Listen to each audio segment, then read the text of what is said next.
lovely sport. ஒரு competitive லெவலில் இருக்கக்கூடிய ஒரு விஷயம். கிரிக்கெட் பொறுத்த வரைக்கும் எனக்கு got me next in family. ஏன்னா சிசிஎல்னு ஒன்று தொடங்கும் போது we never expected we'll get united. ஏன்னா அதுதான் ஆரம்பம். அந்த நடிகர் சங்கம், இந்த ஆக்டிவிட்டீஸ் எல்லாமே வந்து ஆரம்ப புள்ளி வந்து அந்த சிசிஎல்ன்ற ஒரு விஷயம். Because when we went on the ground, ஒரு டீமாக வேலை செய்யும் போது forgetting about our profession, forgetting where we stand in our profession, எல்லாம் ஒரு டீமாக வந்து விளையாடும் போது that was fantastic. I can never கோடி ரூபாய் கொடுத்தா கூட அந்த மாதிரி எக்ஸ்பீரியன்ஸ் வராது. So it's really nice. அம்மா சொன்ன ஒரே விஷயம் வந்து இந்த academy it's going to help under privilege kids அப்படின்னு சொல்லும்போது I am really happy to be standing on the dais to be part of this function. And that is the most important initiative. ஏன்னா நிறைய பேருக்கு அந்த மனசு வராது. அவங்க சொன்ன விஷயத்துல மிகப்பெரிய ஒரு ஒரு ஒரு விஷயம், ஒரு அர்த்தம் இருக்கு. அதாவது இந்த கிரவுண்ட்ல ஆடணும்னு ஆசைப்படுற நிறைய குழந்தைங்க வந்து ஆட முடியாம, அதாவது வசதி இல்லாம நிறைய பேர் ஏங்கிட்டு இருக்காங்க. அந்த மாதிரி ஒரு பிளாட்ஃபார்ம் கிடைச்சிருக்குன்னா தேங்க்யூமா, thank you for this initiative.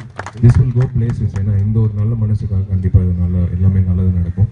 Meeting my friend Vijay after long time. So I'm glad to see you brother and all the best. Thank you. நீங்கள் எல்லாம் வந்ததுக்கு ரொம்ப ரொம்ப நன்றி. This academy is going to rock and we are all going to be part of this academy. God bless you. இதுல என் கூட உறுதுணையா இருக்க போறது வந்து மிஸ்டர் சந்தோஷ் கோபி. அவர் வந்து பிசிசி உடைய coach. Gopi he is equal in this foundation and Mr. Yusuf who is also ரெண்டு pillar. இவங்க ரெண்டு பேரும் நம்பி தான் இவங்க கிட்ட தான். அண்ட் இது வந்து ஆஸ்திரேலியன் கிரிக்கெட் போர்டோட நாங்கள் அஃபிலியேட் ஆகிறோம். ஸோ கோச்சிங் சிலபஸ் எல்லாமே வந்து ஆஸ்திரேலியன் கிரிக்கெட் போர்டு வந்து எங்களுக்கு கொடுக்குறாங்க.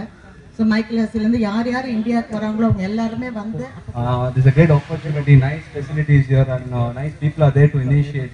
So it's from my side, all I want to say is use this opportunity to your best of your ability and try to prove yourself that you can do something rather than I want to play for India or to just come and enjoy the sport. And I think many more academies should come like this in the future, and hopefully I'll get involved if I have time. 100% I want to involve myself in all these things. I help you in whichever way possible from my end, and I think good luck for everybody and enjoy for them.